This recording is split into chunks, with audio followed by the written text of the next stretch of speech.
ಬಂಧಿಸಿಟ್ಟ ಬೇಲಿ ಮುರಿದು ಸಿಂಹ ಜಿಗಿದು ಗರ್ಜಿಸೊಗಳಿಗೆ ನೆಂದರೆಕ್ಕೆ ಬಿಸಿಲಿಗೆ ಚಾಚಿ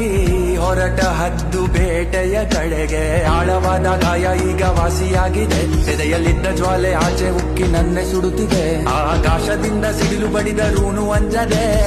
ಸಾವನ್ನೇ ಮೆಟ್ಟಿ ನಿಂತು ಮುಂದೆ ನುಗ್ಗುವೆ ಆ ಮೌನವನ್ನು ಮುರಿದು ಜೋರಾಗಿ ಚೀರುವೆ ಮುಂದೆ ಬಂದು ನಿಲ್ಲೋ ಶತ್ರು ನಿನ್ನ ಎದೆಯ ಸೀಳುವೆ ದ್ವೇಷವೆಂದರೇನು ತಿಳಿಯೋ ಆಸೆ ನಿಂಗೆ ಇದ್ದರೆ ಒಂದೊಮ್ಮೆ ಮುಟ್ಟಿ ನೋಡೋ ಭಸ್ಮವಾಗುವೆ